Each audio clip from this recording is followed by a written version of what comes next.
That we use, we work from a balanced stance and a staggered stance. Every year when we bring our linebackers in, this is the first thing that we teach, and I'm guessing you gentlemen do similar things in your programs. And whatever it is, we use a balanced stance with our inside linebackers, with your feet both in a balanced position. We want our linebackers to be comfortable. We want what we always teach is we have our toes pointed inwards. We feel that allows us to be explosive coming out of our stances, and you guys are going to have similar things. But we teach this right away to build good habits and to build these building blocks that we have. And we work on it every day at the beginning of practice. Staggered stance, what we do with this is our outside linebackers. You'll see a couple clips of it here. But we use it with our near foot up. You'll hear me say near foot, inside foot a lot today. And the reason that we do that is because our outside linebackers play so much in space laterally that we want them to have their hips open so they can turn more easily. With these starts then, we move from our stance into our starts. We feel that at UWL, the athletes that we get are generally pretty good athletes, but they're not Division I athletes. Now, you guys at your high school programs, you're going to feel the same thing. With our linebackers, they're not going to be the fastest guys in the field, but we still feel that they can be extremely efficient and explosive. This is going to allow them to play in our system. Every day when we work with linebacker drills, we work on our starts. We do this before practice, we do this before games, and it's something that we implement because building these building blocks is what's going to make your players efficient and explosive. When we do it, we start.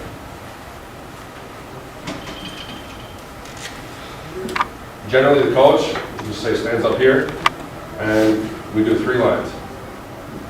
However many you want. Coming back down. The coach here will dictate. Right away we dictate which foot they're going to start with. How we say it, different cues that we use, we tell them to put a nail in one foot so that they can explode off the other. We want them to get into their good stance. We say put a nail in your left foot, you're going to explode with your right. Coach will say set go. We want them to start exploding straight downhill. We then switch, put a nail in the right foot, explode left, and then we go 45-degree angles. Okay, and that's just to start, get explosive again. We want those quick trigger muscles moving. At this point, then to work on visual reactions. Whoever's your coach, we have them replicate a running back. Linebackers will stay here. If the coach takes a lateral path, this is where the linebackers have to react, and they take their 45-degree angles. If the coach takes a downhill path, like a running back would, we want them coming straight downhill instead of at those 45-degree angles. Now, every time that we come through, we have our players sprint through 5 to 10 yards. It changes just day to day. You can do whatever, but we have them come to balance. I have that up here. Every time our linebackers make a tackle or come down from gear down from a sprint, we have them come to balance. Coming to balance, we don't want our feet to widen. We want them to stay tight and athletic, but we want our strides to shorten. So when they're coming from a sprint, how we start to teach it is we want short strides. We want them to load up with their hips and their arms, and we want them to swing their arms and hips through at that 5-yard mark. We continue to teach this every day in these drills because that's going to build those good habits. We talked about those explosive starts. Then I have some edge blitz takeoffs. With these edge blitz takeoffs, what we want is all the weight we want on our front foot, and I've got some game film from this as well. We don't have practice. I don't have practice film on any of it, just the game stuff. But with our edge blitz takeoff, what we want is that inside or near foot up. If the ball is inside here, we want our right foot up and all of our weight on our front foot. When we do this, we practice it. You can do the same setup that we just had. We roll our guys through. When they do it, we want them on the front foot. We'll say set go or pull a ball on a stick, and we want to roll in straight off. If your weight is about 80-20 on that front foot, we don't have false steps, and again, we're extremely efficient with what we do. Being explosive off the edge, this is going to be the most important part of your blitz technique. You can have a lot of different stunts where they're coming inside, but with your base edge blitzes coming off the edge, your most important part is going to be efficiency and explosiveness. Here you'll see this linebacker on the bottom of the screen doesn't start with his inside foot up. But because he's fast and explosive, he's still able to get to the quarterback. That's what we're looking for. That's what we're teaching these things for. Linebacker on the top of the screen, you can see he does start with his inside foot up, and he's able to be explosive and get to the quarterback as well. This is another good angle of it. You can see 30 as he comes through. He's got that inside foot up. This is a replication of exactly what we do in practice. If the coach stands back here, it's really easy to have linebackers come off the, you can put cones here, you can put cans out. It's really easy to have the coach say set go, have the linebackers roll off this inside foot, and get their takeoffs through that back shoulder to the quarterback.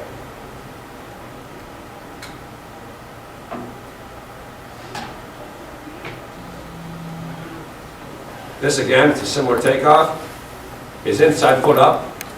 His inside foot is up, as you can see. His weight is about 80-20, where he's able to pick this back foot up if he wants to. He's able to roll off, get into the backfield. And again, what we're looking for is efficiency and explosiveness. We practice these every day in practice, and we're able to replicate them in games.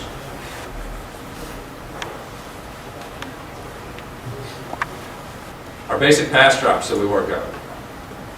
This, again, gentlemen, is going to be extremely scheme dependent.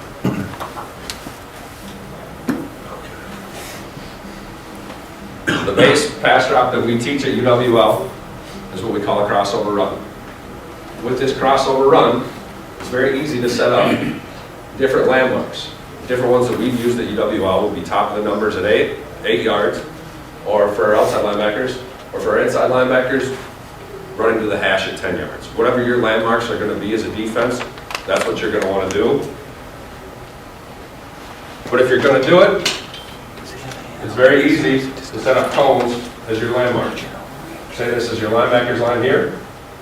You want to set up a cone here. If that's 10 yards and they're starting at their 5-yard clip, where they start from the line of scrimmage, set it up, say set go.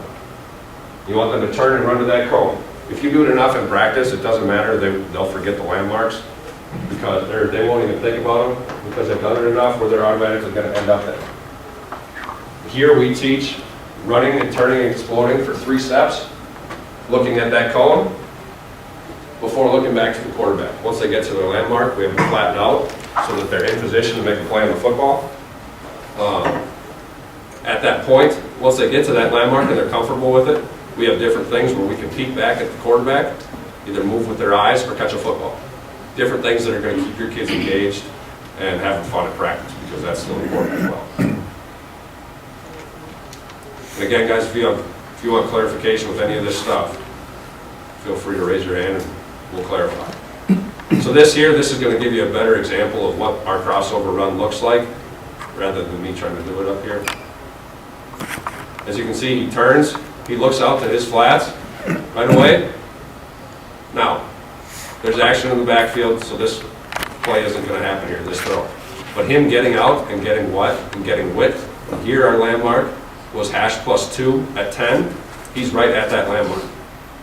Once he gets to that landmark, he now has depth over any flat routes coming in front of him. And if this throw were to be made, he's able to come up and make a play on that football because he's got width and depth.